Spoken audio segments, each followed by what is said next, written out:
এটা একেবারে নদীর মাছ, টাটকা মাছ আজকে আনছে। তো এটার ফ্রিজে না রেখে টাটকা টাটকাই রান্না করব।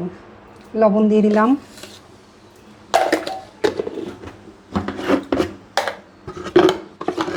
কিছু কিছু জিনিস আসলে ফ্রিজে রাখলে ভালো লাগে না, তারপর আমরা তো রাখি, কিছু করার নেই।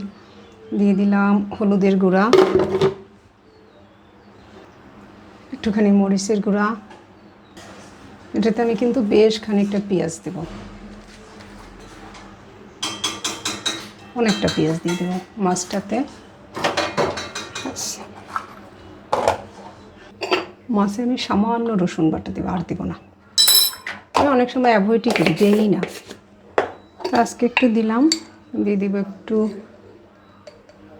জিরার গুঁড়ো এবং সরিষার তেল।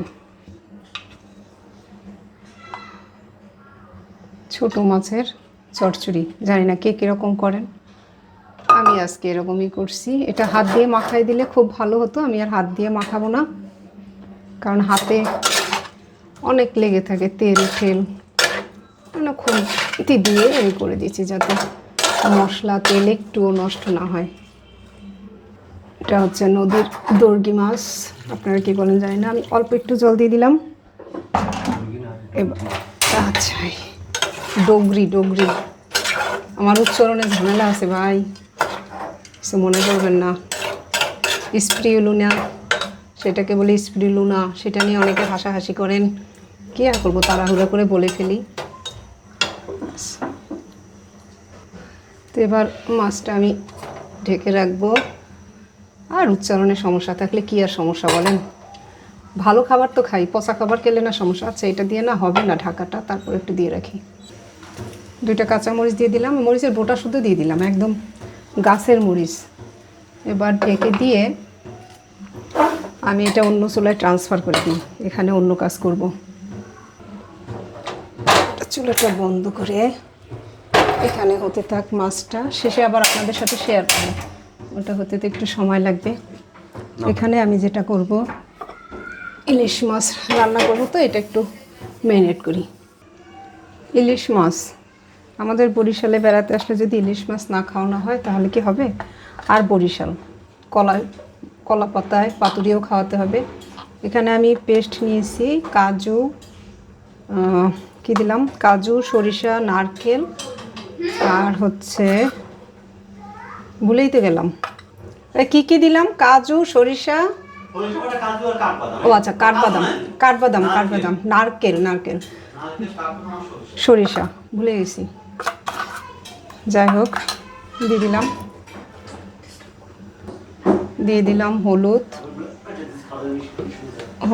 আর একটু দিব, অল্প একটু দিব মরিচের গুঁড়া, কাঁচামরিচ দিয়ে দিব। এই মরিচের গুঁড়া কিন্তু একদম প্রাকৃতিক উপায়ে জন্মানো সেই হলুদের গুঁড়া। এর মধ্যে দিয়ে দিব সরিষার তেল, এটাও আলটিমেট অর্গানিক লাইফ থেকে আনা, কাঠের ঘানিতে ভাঙানো সরিষার তেল। লবণ দিইনি, আমি এই ভুলটা প্রায় করি, নাকি দিলাম, আমার তো কিছুই মনে নেই। আচ্ছা, দেইনি মনে হয়, এটুকুন লবণ লাগবে, লবণ দিয়ে দিলাম। এবার এটা আমি ভালো করে মাখিয়ে নেব।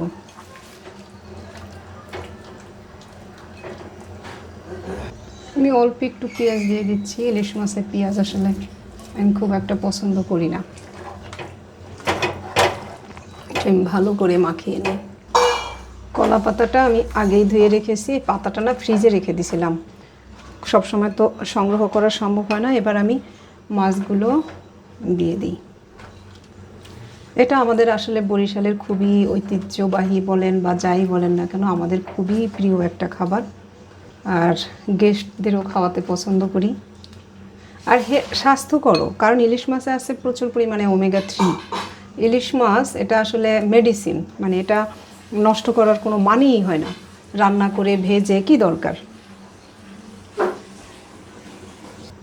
বাটিটা ধুয়ে একটু পানিটাও এখানে দিয়ে দিই। এটা কিন্তু খুবই কম আঁচে করব, তাহলে এই মাছের যে ওমেগা 3 সেটা নষ্ট হবে না, এবং এর মধ্যে যেসব উপাদান আছে সবই স্বাস্থ্যকর। এবার মাছটা একবার উল্টে দেবো, আর দিব না উল্টায়া। এবং ইলিশ মাছ এত উপকারী যে আমরা তো বলি অনেক দাম, আসলে মাছটা যত উপকারী আমার মনে হয় তার থেকে দাম কম, মানে এরকম একটা ব্যাপার। তো যার সবাই এই জন্য দাম দিয়েই ইলিশ মাছ কিনে খাবেন, কম খাবেন, অনেকদিন পর খাবেন, কিন্তু ইলিশ মাছ খাবেন। উল্টে দিলাম। এবার আমি যেটা করব, অন্য চুলায় দিয়ে দিব, আর আরেকটা মাছ বসাইছিলাম সেটা এখানে নিয়ে আসি। এই যে নদীর সেই ছোট মাছটা রান্না শেষ, সেটা হচ্ছে বিলাতি ধনিয়া পাতা একদম ছোট ছোট করে কেটে নিয়েছি, মিশাই দিই। মাছগুলো খুব নরম, বেশি নাড়াচাড়া দেওয়া যাবে না। আমার মাছ রান্না শেষ, চুলা বন্ধ করে দিব। আমি মাঝে মাঝে ইচ্ছা করে ভিডিওটা বড় করি, কারণ অনেকেই আমার বড় ভিডিও দেখতে চান, এই জন্য। আর একসাথে রান্না করলাম দুটো মাছ, দুটো রেসিপি একসাথে পেয়ে যাবেন। এবার চুলা বন্ধ, রান্না শেষ। বাস আমি চুলা অফ করে দিলাম, আমার এই যে ইলিশ পাতুরি শেষ। তো এবার রান্নাটা শেষ।